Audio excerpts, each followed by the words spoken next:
Welcome है आप सभी का आपके अपने यूट्यूब चैनल अहमद टेक्नोलॉजी पे। M4R5 जो आपका 4 मॉड्यूल है उसको लेके आपके काफ़ी डिमांड आ रही है, काफ़ी कमेंट आ रहे हैं कि सर M4R5 के भी इंपॉर्टेंट MCQ कराइए। तो इसमें आपको चैप्टर वाइज जो आपके 6 चैप्टर M4R5 में chapter wise MCQ question discuss करेंगे जो इंपॉर्टेंट है आपके एग्ज़ाम के लिए, जो एग्ज़ाम जुलाई 2023 में होने वाला है आपका। उसके लिए जो इंपॉर्टेंट क्वेश्चन बनते हैं वो सभी क्वेश्चन आपको इस वीडियो में बताऊँगा मैं। और चैप्टर वाइज हम पढ़ेंगे इसमें, ऐसा नहीं है कि कोई भी MCQ पढ़ लिया कहीं से भी, ऐसा नहीं होगा। चैप्टर वाइज लेके चलेंगे और इस वीडियो को ध्यान से देखना है, कॉपी पेन लेके बैठिए सभी बच्चे, ताकि जो क्वेश्चन के अलावा भी मैं आपको इन्फॉर्मेशन दूँ, जो बताऊँ उसको भी आप लिख सकें और एग्ज़ाम के टाइम पे आप उसको पढ़ सकें और एग्ज़ाम में आप उसको सही कर सकें। तो ये सब आपको करना है ध्यान से। 6 चैप्टर है, काफ़ी ईजी भी है चैप्टर। इसमें जो है आपको दिखाऊंगा अभी कौन कौन से चैप्टर हैं, और जो बाकी के मॉड्यूल है उसमें उनके मुकाबले में इसका सिलेबस भी काफ़ी कम है। बाकी में 6 चैप्टर हैं, ओ सॉरी 9 चैप्टर हैं, किसी में 8 चैप्टर हैं, लेकिन इसमें 6 चैप्टर है आपके। ठीक है, तो इसमें पास होना सिंपल है अगर आप ध्यान से मेहनत कर लेते हैं तो। ठीक है, IoT and its application book का नाम है। 6 चैप्टर है इसके, ये आप ध्यान से देख लीजिए। जिन बच्चों ने टेलीग्राम ग्रुप ज्वाइन नहीं किया है ज़रूर कर लीजिए, लिंक डिस्क्रिप्शन बॉक्स में उसका मिल जाएगा आपको। ठीक है, टेलीग्राम का, वहाँ से क्लिक करके आप टेलीग्राम पे जा सकते हैं। चैप्टर का नाम है, पहला चैप्टर आपका introduction to internet of things, application devices protocol and communication model. Second chapter है thing and connection. Third chapter आपका sensor actuator and micro controller. ठीक है, फिर आपका fourth chapter building IoT application. 5 chapter security and future IoT ecosystem. और 6 chapter आपका soft skill personality development, यानी personality development के बारे में आपको इसमें पढ़ाया जाएगा। ठीक है, तो ये 6 चैप्टर आपके इसमें है। ये अगर आपको ई बुक लेनी है तो एक नंबर आपको कमेंट बॉक्स में मिल जाएगा। उस कमेंट बॉक्स में जो नंबर होगा आपके पास, उस पर आपको एक व्हाट्सअप पे मैसेज करना होगा। व्हाट्सअप पे मैसेज जैसे आप करेंगे, लिख देना M4R5 ई बुक। इसको लेके जिनके पास टाइम नहीं है उसके लिए ये है, जिनके पास वीडियो देखने का टाइम नहीं है, कोई जॉब में है या उनके पास टाइम की प्रॉब्लम है, तो वो इसको लेके ऑफलाइन पढ़ सकते हैं अपने फ़ोन में। ठीक है, बाकी आप वीडियो देख सकते हैं, तेज़ी स्पीड में देख सकते हैं, कोई दिक्कत नहीं है। ज़रूरी नहीं है कि आप इसको लें ही, ये उन बच्चों के लिए है जिनके पास टाइम नहीं है। ठीक है, इसका आपको 50 रुपये पे करना होगा, उसके बाद आपको ये बुक मिल जाएगी। ठीक है, और ये मत सोचना कि आप यहाँ पे किताबें बेच रहे हो सर, किताबें बेच नहीं रहे हैं यहाँ पे। ये केवल अगर आपको फ्री में मिल जाती है ना कोई भी चीज़, तो उसकी कदर नहीं होती, सच में आपको बताएंगे तो। ठीक है, अगर आपको कोई भी चीज़ फ्री में मिल जाती है तो उसकी कदर नहीं होती है। इसमें जो इतनी मेहनत की गई है, टाइप किए गए हैं क्वेश्चन सारे, बहुत टाइम लगता है इन चीज़ों में, तो उस मेहनत की भी हमसे जो मेहनत है ना, उसके लिए आपसे 50 रुपये ले जा रहे हैं, वरना कोई आपसे पैसा नहीं ले जाता। आप जानते भी हैं टेलीग्राम पे जितनी PDF है सब कुछ फ्री में अवेलेबल है आपके पास। ठीक है, और ये भी उन बच्चों के लिए है, हम नहीं कहते आप सभी लें इसको, ये वो बच्चे लें जो इनके पास टाइम नहीं है वीडियो देखने का। ठीक है, उनके लिए है। क्वेश्चन नंबर 1 है, चैप्टर 1 है आपका, और इसका क्वेश्चन नंबर 1 है आपके सामने, फुल फॉर्म ऑफ IoT का पूर्ण रूप क्या है। कई बार आपसे पूछा गया है, ये क्वेश्चन इंपॉर्टेंट है, ध्यान से देखना है। IoT की full form internet of things होती है। क्वेश्चन पहले से हाईलाइट है ताकि आपका टाइम कम लगे इसमें, और क्वेश्चन का आंसर बताने के बाद तुरंत आपको आंसर बताया जाए और आगे बढ़ा जाए, क्योंकि 6 चैप्टर है, 6 के 6 चैप्टर इस वीडियो में डिस्कस कर दूंगा। लगभग 1 घंटे की वीडियो ये होगी। नेक्स्ट क्वेश्चन है, जो IoT है इसका इस्तेमाल सबसे पहले कब किया गया था। IoT जो है, इस शब्द का सबसे पहले इस्तेमाल कब किया गया था, तो 1999 में। कब, 1999 में, 1999 में IoT का सबसे पहले यूज़ किया गया था, इसका इस्तेमाल किया गया था। थर्ड क्वेश्चन आपके सामने, तो ये फर्स्ट चैप्टर है, ध्यान में रखना। इंटरनेट ऑफ थिंग्स का इस्तेमाल सबसे पहले किसने किया था, बताइए। जो इंटरनेट ऑफ थिंग्स है यानी IoT है, इसका इस्तेमाल सबसे पहले किसने किया था। ऑप्शन नंबर डी अगर आप ध्यान से देखते हैं, केविन एस्टन ने। कब, 1999 में। और किसने, केविन एस्टन ने, ये भी आपको याद रखना है। फोर क्वेश्चन आपके सामने है, यह विभिन्न प्रकार की डिवाइसेस को आपस में एक कनेक्शन है जो डेटा को सेंस और एनालाइज करते हैं और नेटवर्क पर एक दूसरे के साथ कम्युनिकेट करते हैं। हाथ से टाइप किए गए हैं ये कीबोर्ड, बहुत टाइम लगता है इन चीज़ों में, तो लाइक कर दीजिए आप सभी वीडियो को प्लीज़।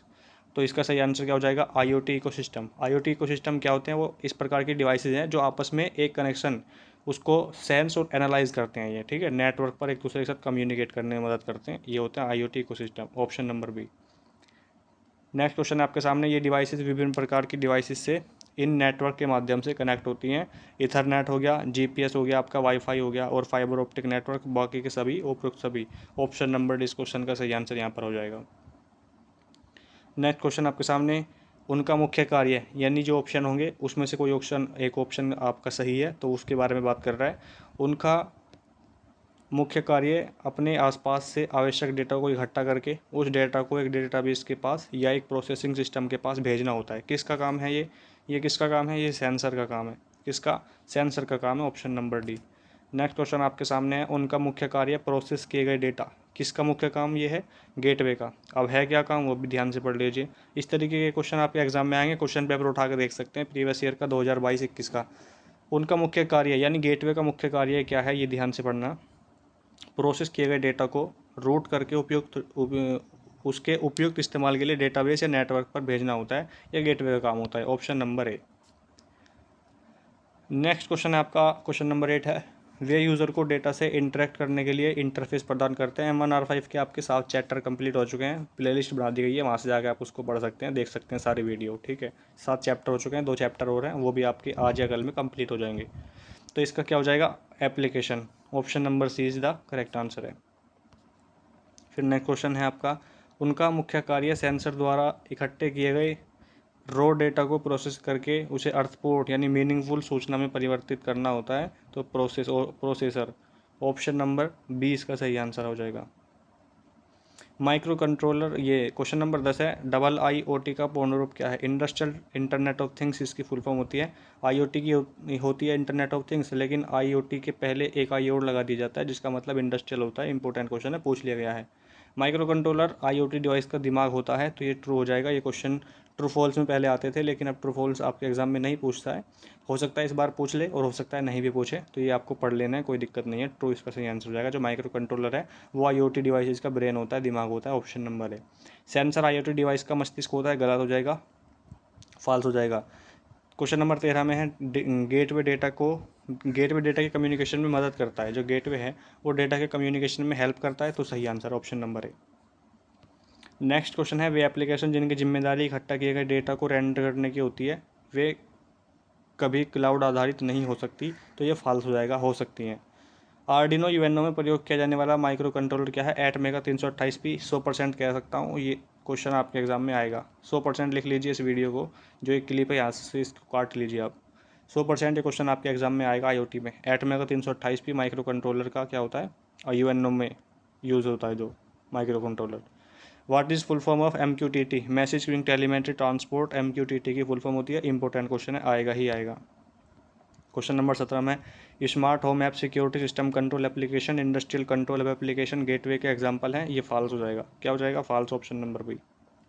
सिक्योरिटी टेक्नोलॉजी की आवश्यकता IoT डिवाइसेज और प्लेटफॉर्म को इन्फॉर्मेशन अटैक और फिजिकल टैम्परिंग को सुरक्षित करने के लिए होती है, तो ये क्या हो जाएगा? फॉल्स हो जाएगा। क्या हो जाएगा? फॉल्स।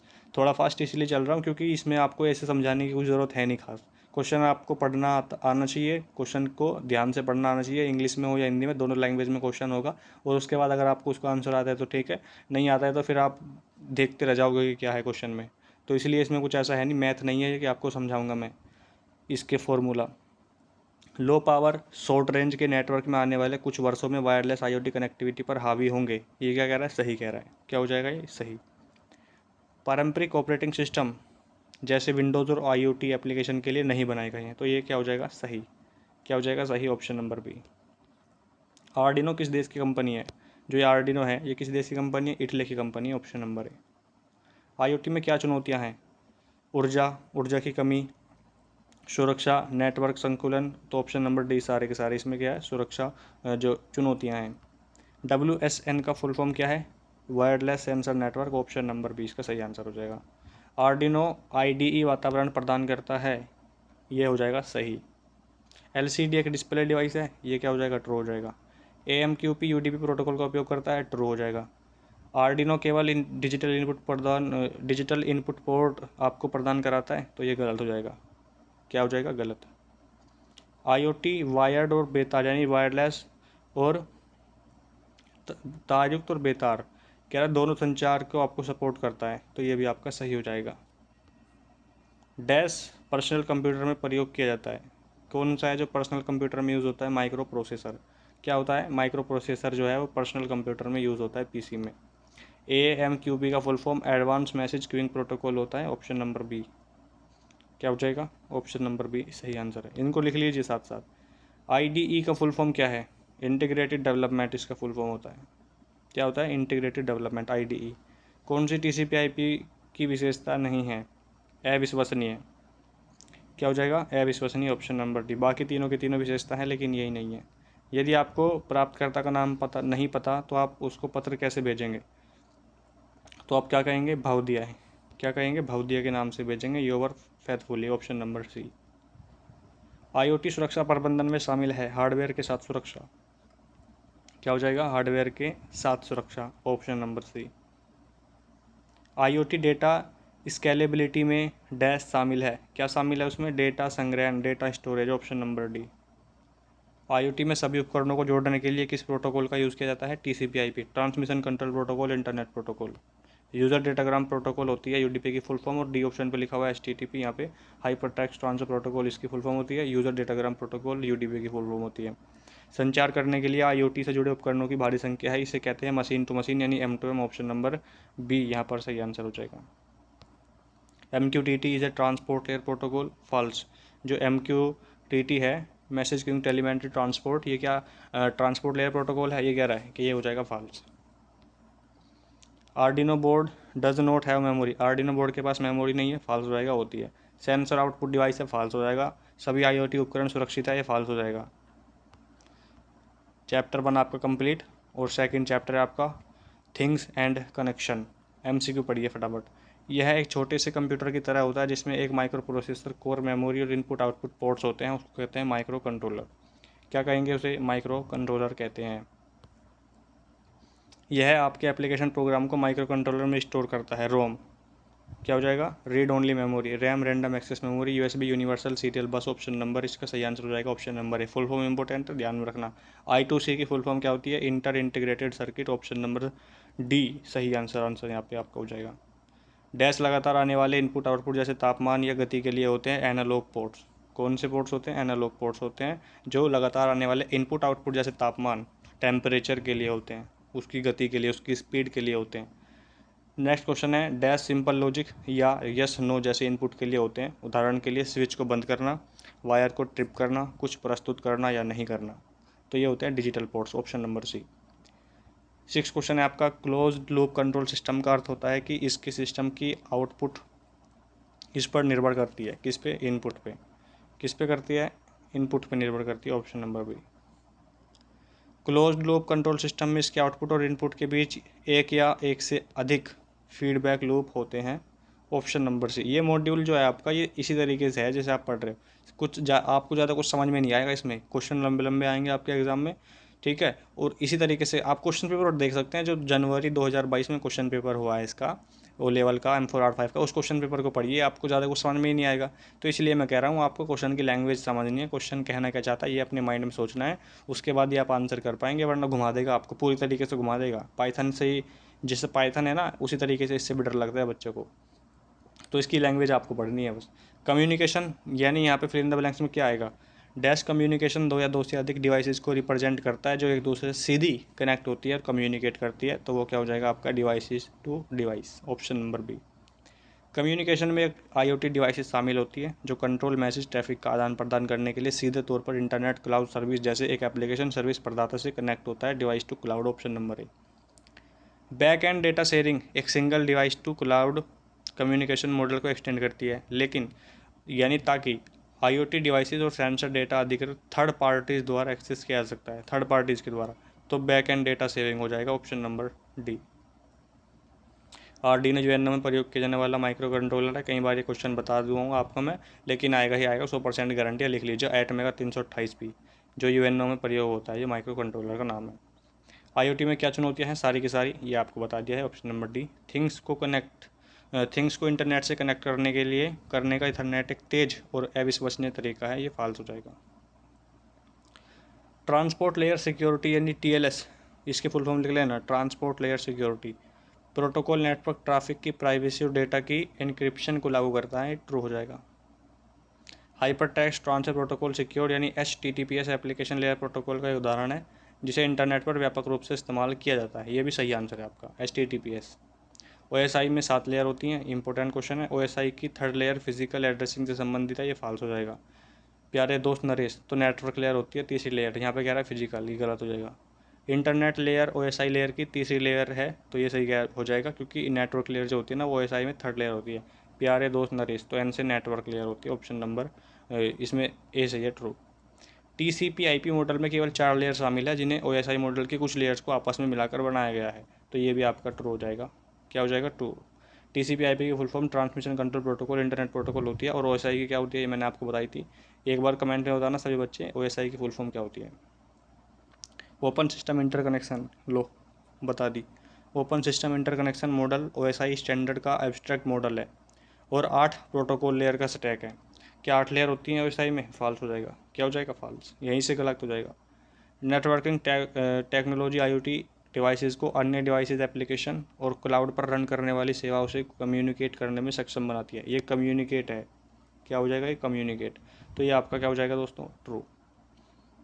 गेटवे डेटा के कम्युनिकेशन में मदद करते हैं। ट्रू। मैक एड्रेस की मानक लंबाई 48 बिट है, ये भी सही हो जाएगा, बताया था मैंने। LTE ये आते हैं क्वेश्चन आपके जो उसमें फिल इन द ब्लैंक्स में पूछे जाते हैं, ये वो क्वेश्चन है, लेकिन आपके एग्जाम में फिल इन द ब्लैंक्स वगैरह आते नहीं है अब, ठीक है। लेकिन ये ई बुक मैंने उसी टाइम पे बनाई थी जिस टाइम पे आपका पैटर्न चेंज नहीं होता एग्ज़ाम का, तो इसलिए मेहनत इसमें लगी है, तो ये मेहनत आपके काम भी आएगी, ऐसा नहीं है। ध्यान से पढ़िए इसको। LTE CATM कम गति, कम लागत, कम पावर का सेलुलर नेटवर्क है जिसे IoT के लिए अनुकूलित किया गया है। इसमें ये आ जाएगा आपका। वाईफाई के विपरीत ब्लूटूथ इंटरनेट से सीधे कनेक्ट नहीं होगा। क्वेश्चन नंबर 25 है, ब्लूटूथ को इंटरनेट से कनेक्ट करने के लिए आपको एक गेटवे का सेटअप करना पड़ेगा। LTE CATM में M का मतलब क्या हो जाएगा ये बताओ। M का मतलब मशीन। क्वेश्चन नंबर 27 में है, UDP को अक्सर अच्छे प्रदर्शन के कारण, ये कारण है, IoT ट्रांसपोर्ट के लिए अडोप्ट किया जाता है, तो UDP। वाईफाई में डैश के हार्ड वायरिंग की बाध्यता नहीं होती, इथरनेट।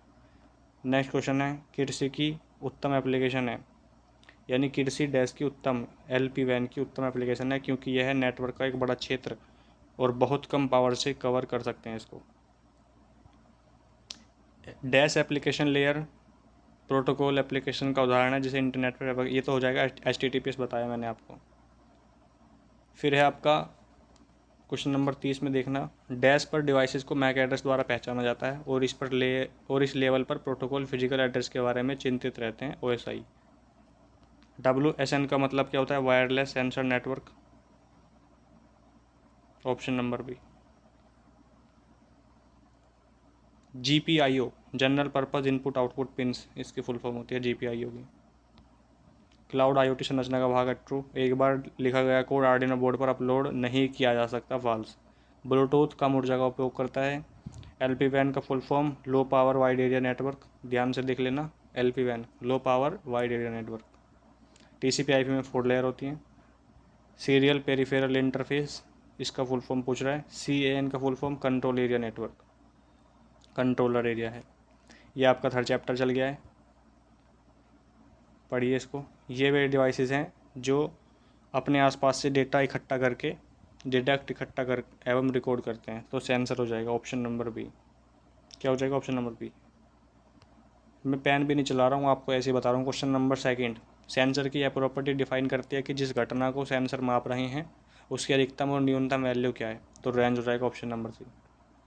सेंसर की यह प्रॉपर्टी डिफाइन करती है कि माप के लिए जाने वाले पैरामीटर पे न्यूनतम बदलाव कितना होना चाहिए ताकि आउटपुट सिग्नल में बदलाव डिटेक्ट किया जा सके, सेंसिटिविटी।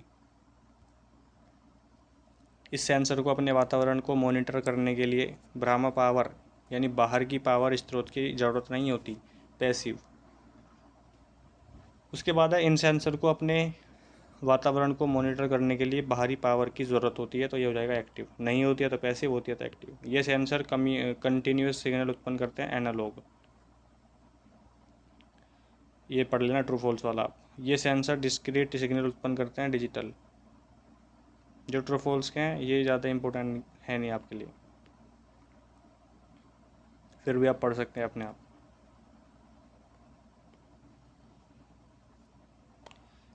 क्वेश्चन नंबर 14 में ये सेंसर एक स्रोत से उत्पन्न होने वाली उष्ण ऊर्जा को मापते हैं, तो ये हो जाएगा टेम्परेचर। नेक्स्ट क्वेश्चन है 15, डैश सेंसर गैसों और तरल पदार्थों में होने वाले बदलावों को पहचानता है, तो सेंसर ये हो जाएगा प्रेशर सेंसर।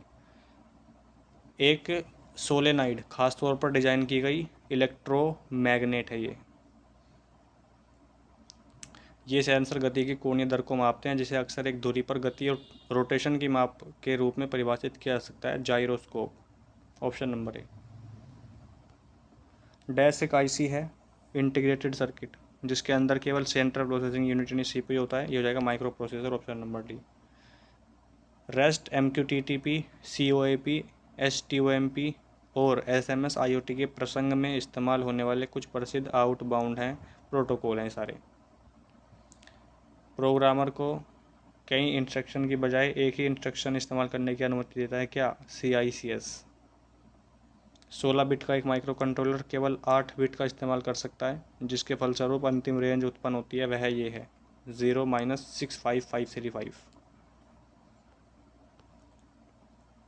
8 बिट का माइक्रो कंट्रोलर केवल 8 बिट का इस्तेमाल कर सकता है, जिसके फलस्वरूप जो अंतिम रेंज उत्पन्न होती है वह ये है 0-255। ये क्वेश्चन आपको पढ़ के इनके आंसर याद रखने ही पड़ेंगे, कोई तरीका नहीं है या कोई ऐसा कैप्सूल नहीं है जो मैं आपको दे दूं और आपको ये याद हो जाएंगे। इसको तो आपको याद ही रखना पड़ेगा। देखिए, और ये इसीलिए थोड़ा हार्ड भी लगता है मुझे तो लगता है। माइक्रो कंट्रोलर एक छोटा कम लागत का और अपने आप में पूर्ण एक चिप पर कंप्यूटर होता है, जो कि डैश की तरह प्रयोग किया जा सकता है। एम्बेडेड सिस्टम M1 जो है आपका, और M2 और M3 ये तो इजी हैं फिर भी, लेकिन ये M4 में थोड़ा मेरे को ना कन्फ्यूज़न लगता है कभी कभी। इसमें लैंग्वेज ऐसी दी गई है ना कि समझ में ही नहीं आती है बच्चों के। तो ठीक है, पाइथन को आप समझ लोगे, पढ़ लोगे, लैंग्वेज है, प्रोग्रामिंग लैंग्वेज है, लेकिन ये आर्डिनो वाला तो थोड़ा कठिन सिस्टम हो जाता है। M2 भी सिंपल है, लैंग्वेज है, मार्कअप लैंग्वेज। 27 नंबर क्वेश्चन पे है, डैश के सबसे पहले कार्यों में से एक है डेटा को ट्रांसफ़र और नॉर्मलाइज करना, तो गेटवे हो जाएगा। CPU central processing unit, computer का दिमाग। ये क्वेश्चन आया था पाइथन में। एक माइक्रो कंट्रोलर के पास एक CPU साथ में कुछ निर्धारित संख्या में रैम रोम भी होते हैं।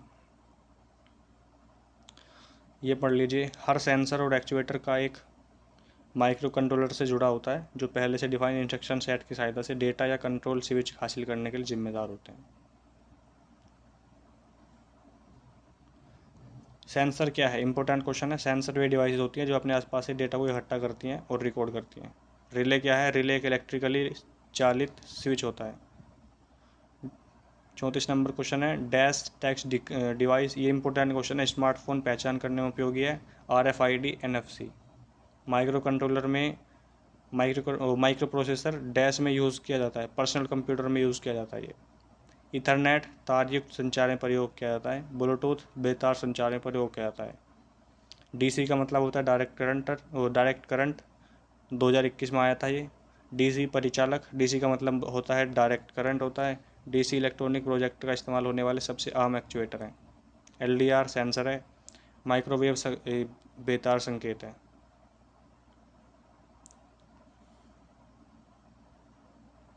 क्वेश्चन आपका चैप्टर 4 है। आर्डिनो क्या है? ओपन सोर्स प्रोग्राम किया जा सकने वाला सर्किट बोर्ड होता है। ये देखिए आर्डिनो, यहाँ पे देख सकते हैं आप। और आपके चैप्टर में आर्डिनो UNO है, ठीक है। Arduino UNO R3। आर्डिनो को किस वर्ष में प्रस्तावित किया गया? 2005। आर्डिनो को किसके द्वारा? Massimo Banzi. Option number B. सबसे प्रसिद्ध आर्डिनो बोर्ड में से एक है Arduino UNO। Arduino UNO। Void setup, जिन चीज़ों को सेट होना ज़रूरी है यह उन्हें सेट करता है, फिर दोबारा नहीं होता, ट्रू हो जाएगा। वॉइड लूप में दोबारा होता है। सही बोर्ड को टूल्स गेट बोर्ड इन्फो मेनू में जाकर सेट किया जाता है, फॉल्स।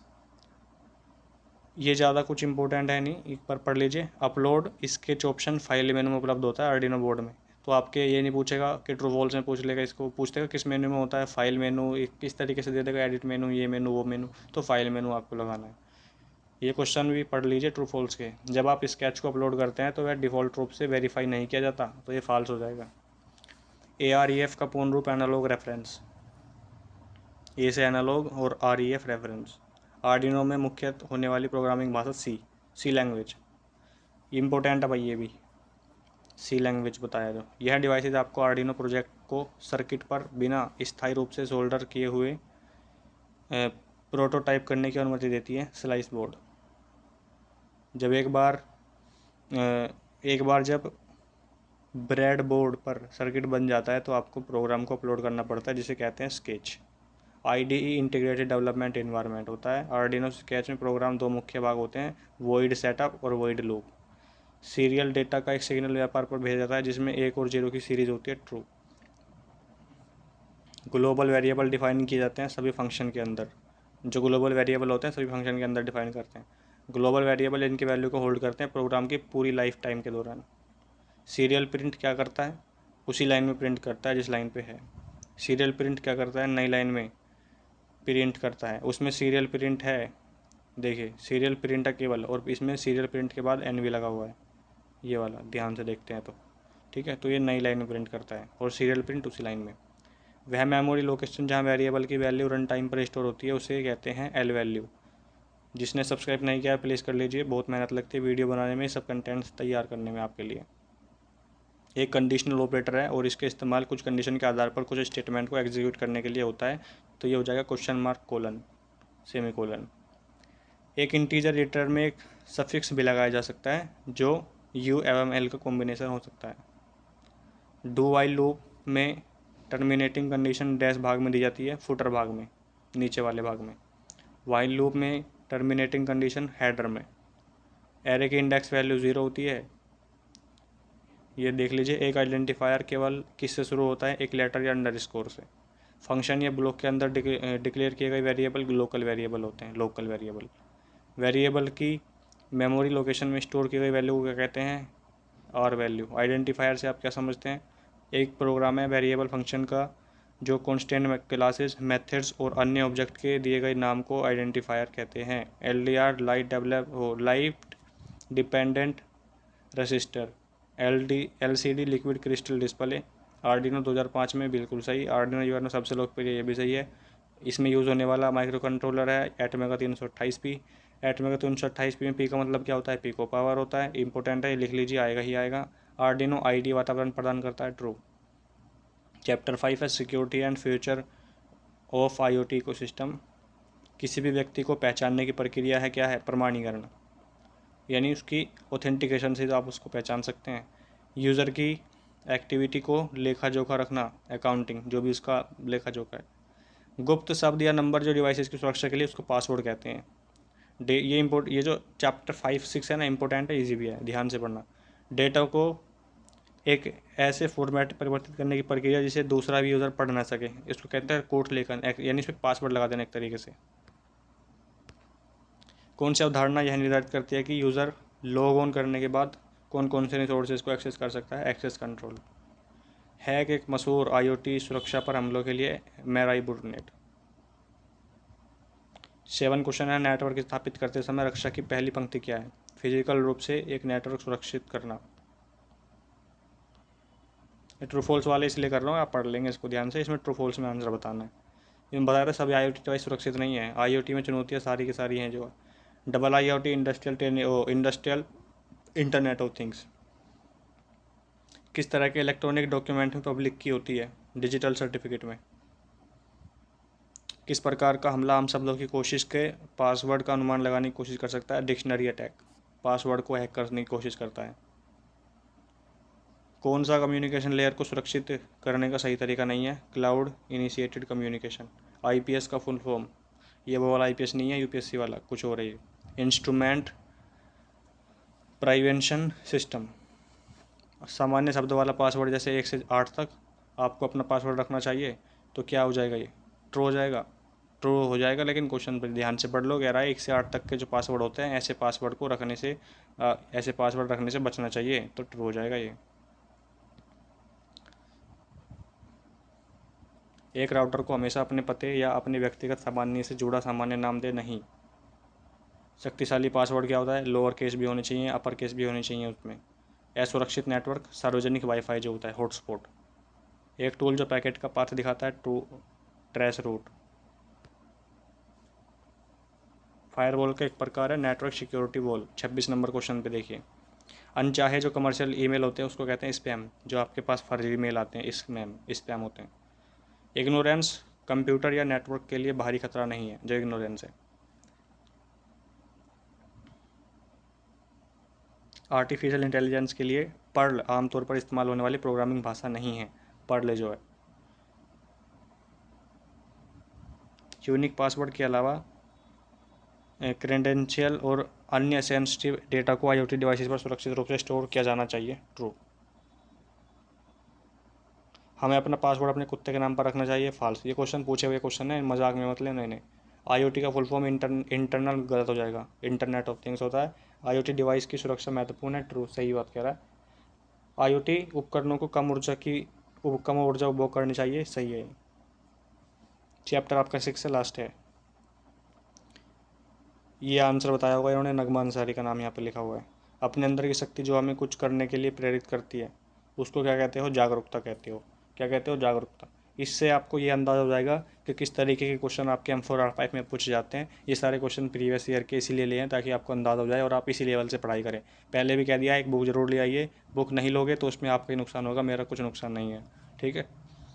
वह व्यवहार जो हम नियमित रूप से दोहराते हैं तो उसको आदत कहते हैं, हैबिट।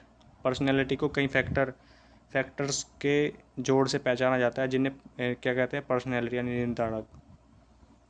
खुद की भावनाओं को वे किस कारण पैदा हो रही हैं, उनका हमारी सोच और कार्यों पर क्या प्रभाव पड़ेगा, यह समझना होता है क्या, भावनात्मक आत्म जागरूकता।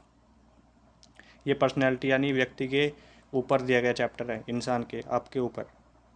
कैसे एक व्यक्ति अपने पूरे होशो हवास में खुद के चरित्र, भावना और उद्देश्यों को, इच्छाओं को जानना चाहता है, समझना चाहता है, उसको कहते हैं आत्म जागरूकता। आत्मसम्मान का इस्तेमाल एक व्यक्ति के समय की कीमत के संपूर्ण एहसास की व्याख्या करने के लिए कहता है, ट्रू हो जाएगा ये। दृढ़ता से हाथ मिलाना विश्वास को दर्शाता है, सही हो जाएगा, ट्रू। यानी जब आप किसी के साथ हाथ मिलाते हैं, मजबूती से हाथ को पकड़ते हैं और अच्छे से दबाते हैं तो वो होता है कि ठीक ठाक है आपका उनके लिए जो बिहेव है। पोस्चर हमारे विश्वास और भावनाओं को नहीं दर्शा सकता, फाल्स हो जाएगा। बॉडी लैंग्वेज के शरीर में पोस्चर होते हैं जिनसे दृष्टिकोण और भावनाओं को कम्युनिकेट किया जाता है, ट्रू। इशारे का मतलब होता है शरीर के भागों को हिलाकर बात समझाना, ट्रू। सकारात्मक लोगों के पास आमतौर पर निचले दर्जे का आत्मविश्वास होता है, फाल्स होएगा। जो सकारात्मक पॉजिटिव लोग होते हैं क्या उनके पास कम आत्म जागरूकता होती है, आत्मविश्वास की कमी होती है, नहीं होती है, फाल्स हो जाएगा ये। सकारात्मक लोग खुद की असुरक्षा को पोषित करने के लिए अन्य लोगों को हतोत्साहित करते हैं, उन्हें नीचे गिराते हैं, फाल्स। पॉजिटिव लोग कभी ऐसा नहीं करते। अधिक आशावादी व्यक्ति बनने के लिए आपको सकारात्मक पर्सनैलिटी के कैरेक्टर से बचना होगा, फाल्स। बचना होगा, फाल्स हो जाएगा। हेरिडिटी उन फैक्टर्स को संदर्भित करता है जिन्हें इस अवस्था में पहचाना जाता है, यह हो जाएगा गर्भधान। एक व्यक्ति के आसपास लगातार घटित होने वाली चीज़ें यह पहचान करती है कि वह व्यक्ति कैसे व्यवहार करेगा और किस दृष्टिकोण से चीज़ों को देखेगा। इन अनुभवों को क्या कहते हैं, सामाजिक अनुभव। इसे व्यवहार और इमोशनल पैटर्न जो कि बायोलॉजिकल और वातावरण के फैक्टर से उत्पन्न होने वाली कैरेक्टरिस्टिक सेट के रूप में डिफाइन किया जाता है, पर्सनैलिटी। यदि आप चीज़ों को लेकर सकारात्मक, आशावादी और स्थितियों के बुरे पहलुओं की बजाय अच्छे पहलुओं के बारे में सोचते हैं तो इसे सकारात्मक पर्सनैलिटी कहते हैं, ट्रू। वर्बल कम्युनिकेशन बिना बोले या लिखे गए शब्दों का इस्तेमाल किए हुए इन्फॉर्मेशन या मैसेज के आदान प्रदान को कहते हैं, वर्बल। दो प्रकार के मुख्य प्रेरक होते हैं, मूलभूत और बाह्य। आमतौर पर उन लोगों में कम, ये कह रहा है कि स्ट्रेस आमतौर पर उन लोगों में कम होता है जो कि स्वस्थ दिनचर्या बनाए रखते हैं। विनम्र व्यवहार है जो दूसरों के लिए विचार, दयालुता और सम्मान के दृष्टिकोण को दर्शाते हैं। ये दृष्टिकोण लिखा हुआ है इंग्लिश में, जो लिखा हुआ है मैनर्स, तरीके। ये कह रहा है कि 24 नंबर क्वेश्चन, रिटर्न लिखने की, टाइप करने की या चिन्ह जैसे लेटर को, अंक को प्रिंट करने जानकारी बजाय बजने की क्रिया को कहते हैं। वर्बल कम्युनिकेशन में ध्वनि, शब्द, भाषा और भाषण शामिल है। निम्न आत्मसम्मान के लक्षण हैं। आप इस बात में विश्वास रखते हैं कि दूसरे आपसे बेहतर हैं। ये मतलब आप ऐसा सोचते हैं कि यार वो अच्छा है, मैं अच्छा नहीं हूँ, वो मेरे से ज़्यादा अच्छा कर सकता है, मैं नहीं कर सकता। तो ये क्या हो जाएगा, निम्न आत्मसम्मान है। अपने आप को गिराते हैं आप नीचा, ठीक है। ये ऐसा नहीं होना चाहिए, ऐसा नहीं सोचना चाहिए। वे लोग जिनमें शक्तिशाली आत्म प्रभावकारिता की भावना होती है, असफलता और निराशाओं से जल्दी बढ़ जाते हैं वो जैसे आपको फेलियर हुआ, आप ओले वाले मान लीजिए फेल हो गए तो टेंशन में नहीं रहेंगे वो कि फेल हो गया, वो अगली बार फिर तैयारी करेंगे और अच्छे ग्रेड से पास हो जाएंगे, ठीक है। तो ऐसा ही होना चाहिए। असफलताएं तो जीवन में आएंगी लेकिन उनसे आपको डरना नहीं है, आगे निकलना है, उनको पीछे छोड़ देना है। एक व्यक्ति का किसी विशेष स्थिति में सफल होने की अपनी असमंत जो उसकी अब जैसे कोई फेल हो गया तो उसकी उन स्थिति से बाहर निकलने की, सफल होने की अपनी क्षमताओं में विश्वास, आत्म प्रभावकारिता। टाइम मैनेजमेंट आपकी इसमें मदद कर सकता है, इम्प्रूव योर परफॉर्मेंस। निम्न आत्मसम्मान के कारक है जीवन में नकारात्मक घटना जो आप नेगेटिव सोचते हैं। जीवन के प्रति सकारात्मक दृष्टिकोण क्या है? आत्मसम्मान जो होता है, निम्न आत्मसम्मान के कारक। बॉडी लैंग्वेज के संदर्भ में इस प्रकार से हाथ मिलाना आपके विश्वास को जाहिर करता है। कैसे? कड़ा हाथ मिलाना। बाकी के ट्रू फॉल्स हैं, ज़्यादा इंपॉर्टेंट है नहीं। ये देख लीजिए 38 नंबर क्वेश्चन। पर्सनैलिटी लैटिन शब्द पर्सना से बना है जिसका अर्थ होता है मास्क। क्या हुआ इसका वर्णन करने वाले स्टेटमेंट को क्या कहते हैं? रिपोर्ट। बाकी आपके 6 चैप्टर जो थे वो मैंने आपको करा दिए हैं, ठीक है। उम्मीद तो है आपको समझ में आया होगा, थोड़ा बहुत तो समझ में आया ही होगा आपको। बाकी आप एक बार वीडियो देख सकते हैं, उसको ध्यान से देखिए वीडियो को। क्वेश्चन मानता हूँ मैं थोड़े कठिन हैं, लेकिन कठिन ऐसे नहीं है कि वो मैथ के सवाल है। कठिन इसलिए है कि लंबे लंबे सवाल है, आपको समझ में नहीं आते कि ये कहना क्या चाहते हैं, पूछना क्या चाहते हैं। लेकिन इनके आंसर आपको अगर आप याद करोगे तभी याद होंगे, वैसे इनका कोई तरीका नहीं है, ठीक है। वीडियो को सभी बच्चे लाइक कर दीजिए और जिन्होंने चैनल को सब्सक्राइब नहीं किया है प्लीज़ कर दीजिए। इससे हमें भी थोड़ा खुशी होती है, मोटिवेशन मिलता है आपके लाइक और सब्सक्राइब से, ठीक है। मिलते हैं नेक्स्ट वीडियो में, तब तक के लिए जय हिंद, जय भारत।